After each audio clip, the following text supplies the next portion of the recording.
السلام علیکم ورحمۃ اللہ وبرکاتہ۔ بسم اللہ الرحمن الرحیم۔ اسلامیات کلاس 9 عائلی زندگی کی اہمیت، عائلی زندگی کے مقاصد، صفحہ 125 اور 26۔ پیارے بچوں، سب سے پہلے آج کا میسج، سنت سے اعراض نہیں کرنا۔ سنت کا معنی ہے نبی صلی اللہ علیہ وسلم کا طریقہ کار، طریقہ ہائے زندگی۔ جو نبی علیہ السلام نے زندگی میں کیا ہمارے لیے وہ رول ماڈل ہے۔ نماز ہو، روزہ ہو، اس طریقے سے معاشرتی معاملات ہیں، اخلاقی معاملات ہیں، لین دین کے معاملات ہیں، گھر کے اندر رہنا ہے اور پڑوسیوں کے حقوق ہیں، بڑوں کا ادب ہے، چھوٹوں پہ شفقت ہے، یہ ساری چیزیں سنت کے اندر موجود ہیں۔ تو کوشش یہ کرنی چاہیے کہ سنت کے مطابق ان سارے کاموں کو کیا جائے، کیونکہ سنت پر عمل کرنے کے اندر ہی کامیابی ہے اور سنت سے اعراض کرنے میں ناکامی ہے۔ اس لیے جو کامیابی والا کام ہے ہمیں وہ کرنا چاہیے، دنیا اور آخرت دونوں میں۔ تو پیارے بچوں، عائلی زندگی کی اہمیت پر ہم نے چند گزارشات پچھلے لیکچر کے اندر کی تھی، اور آج اسی کا دوسرا حصہ ہے عائلی زندگی کے مقاصد۔ صفحہ 125 اور 26 پر آپ اپنی بک سے دیکھیں۔ نکاح، عائلی زندگی کا وجود نکاح سے جو ہے وہ معرض وجود میں آتا ہے۔ تو یہ تسکین فطرت کے لیے کہ انسان کی جو فطرت ہے، فرمایا هو الذی خلقکم من نفس واحدہ، وہی ہے جس نے تمہیں ایک جان سے پیدا کیا، وجعل منها زوجها، اور اس جان سے تمہارے لیے اس کا جوڑا بنایا، لیسکن الیہا، تاکہ وہ اس کی طرف سکون حاصل کرے۔ یعنی میاں بیوی کا جو آپس میں تعلق ہے نکاح کے بعد، یہ انسان کو دنیا کے اندر سکون اور اطمینان پہنچاتا ہے اس کی فطرت کے حوالے سے۔ دوسرا مقصد ہے اخلاقی تحفظ۔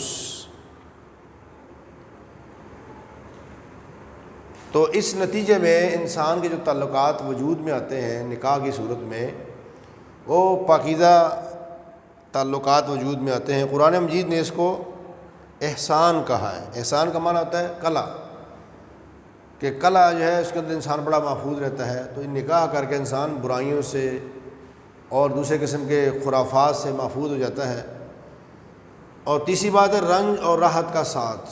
نکاح کرنے کے بعد میاں بیوی ایک دوسرے کے غم دکھ درد میں شریک ہوتے ہیں، ایک دوسرے کا خیال رکھتے ہیں، ایک دوسرے پہ جان نچھاور کرتے ہیں۔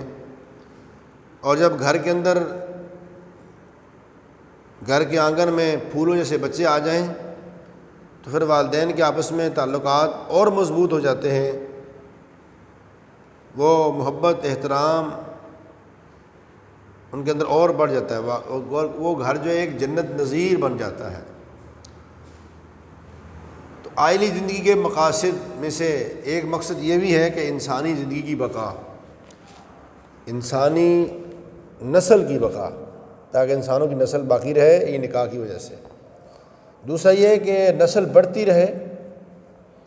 تیسرا یہ ہے کہ نکاح کی وجہ سے راحت اور سکون ملے۔ چوتھا یہ ہے کہ اللہ رب العالمین اس کے نتیجے میں جو اولاد دے اس کی صحیح معنوں میں تربیت کر کے اپنے لیے صدقہ جاریہ بنائے، دنیا میں نیک نامی، آخرت کے اندر بھی کامیابی کریے۔ پانچویں بات یہ ہے کہ حقوق و فرائض کو پہچانا جائے۔ میاں کے حقوق کیا ہیں، بیوی کے حقوق کیا ہیں، اولاد کے حقوق کیا ہیں، یہ ساری باتیں پھر انسان کو اسی نکاح کے نتیجے میں یہ ساری باتیں معرض وجود میں آتی ہیں۔ تو اس لیے ہمیں ان باتوں کو غور کے ساتھ سمجھنا چاہیے کہ ہم نے زندگی گزارنی ہے تو یہ باتیں ہمارے ذہن کے اندر ہوگی تو پھر مسائل کھڑے نہیں ہوتے۔ اور پانچویں بات یہ کہ عزت و ناموس کی حفاظت، نکاح سے انسان کی عزت، اس کا وقار، اس کی عظمت محفوظ ہو جاتی ہے، شیطانی عملوں سے بچا رہتا ہے۔ اور زوجین کا باہمی تعلق، یعنی میاں بیوی کا آپس میں جو تعلق ہے، انسانی تمدن کی بنیاد ہے۔ گھر اور اس میں بسنے والے افراد جس قدر بہتر ہوں گے، اس سے بہترین تمدن معاشرہ جو ہے پیدا ہوگا۔ جتنے زیادہ ان کے اخلاق ان کے رویے، ان کا کردار اچھا ہوگا، آگے سے ان کی اولاد اچھی ہوگی، پھر یہ خاندان بنے گا، پھر آگے یہ معاشرہ بنے گا۔ تو انسان میاں بیوی جتنے ان کے تعلقات اچھے ہوں گے آپس میں، تو اتنا ہی زیادہ آگے معاشرے کے اندر بہتری آئے گی۔ اور ساتھی بات یہ ہے کہ یہ نکاح جو ہے یہ ایک معاشرتی ضرورت بھی ہے، ہماری سوسائٹی کے اندر اس کی ایک ضرورت ہے۔ اگر یہ نہ ہو تو سارے کا سارا معاشرہ جو ہے وہ گندگی کا ڈھیر بن جائے۔ اور اس معاشرے نکاح کی وجہ سے جو خاندان معرض وجود میں آتا ہے وہ معاشرے کی اکائی ہوتا ہے۔ ایک خاندان، پھر دوسرا خاندان، پھر تیسرا خاندان، پھر چوتھا خاندان، یہ مل مل کر معاشرہ بن جاتے ہیں۔ عاشرہ یعاشر، معاشرہ کا مطلب ہوتا ہے ایک دوسرے کے ساتھ مل جل کر زندگی گزارنا۔ تو یہ بہت سارے جب خاندان ملتے ہیں تو یہ خاندان کی، یہ معاشرے کی ضرورت ہے، خاندانوں کا زیادہ ہونا۔ اور دین و ایمان کی حفاظت، اس سے انسان کا دین اور ایمان بچ جاتا ہے۔ اور نبی علیہ السلام نے فرمایا نکاح دین ایمان کا محافظ ہے۔ فرمایا عورت سے 4 باتوں کی وجہ سے نکاح کیا جاتا ہے: حسب و نسب، حسن جمال، مال اور دینداری۔ اور نبی علیہ السلام نے فرمایا کہ صحابی سے کہ تم دیندار عورت کے ساتھ نکاح کر کے کامیاب ہو جا۔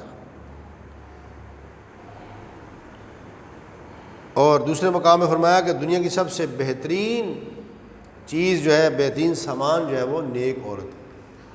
تو آگے ہے احساس ذمہ داری۔ جب انسان نکاح کرتا ہے اس کے بعد جب تناؤ ہوتا ہے تو اس کو صرف اپنی فکر ہوتی ہے، لیکن جب نکاح کرتا ہے اس کے نتیجے میں ایک خاندان مرز وجود میں آتا ہے، پھر اس کو احساس ذمہ داری ہوتی ہے کہ میرے یہ ڈیوٹیز ہیں، میں نے یہ کام کرنا ہے، میں نے یہ کام کرنا ہے۔ اس کی سوچ محدود نہیں رہتی، وہ نکاح کے بعد اپنی بیوی کا خرچہ، اپنے بچوں کا خرچہ، ان کی تربیت، پھر سسرالی رشتے ہیں، ان سب کا ان کو خیال رکھنا پڑتا ہے۔ تو انسان کے اندر پھر ایک احساس ذمہ داری پیدا ہوتی ہے۔ تو پیارے بچوں، یہ تھا اس چیپٹر کا پہلا سوال جو آپ کے سامنے بڑی تفصیل کے ساتھ میں نے پچھلے لیکچر کے اندر اس کے اندر لکھ دیا ہے۔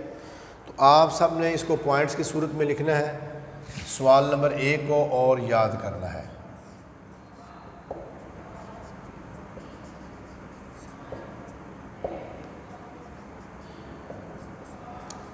اس کا میں اکثر بتاتا رہتا ہوں، سب سے بہترین طریقہ یہ ہوتا ہے کہ آپ پہلے پوائنٹس یاد کر لیں اور پھر ان کے اندر پڑھ لکھا ہوا ان کا مواد یاد کر لیں، تو انشاءاللہ یہ آپ کو یاد ہو جائے گا۔ السلام علیکم۔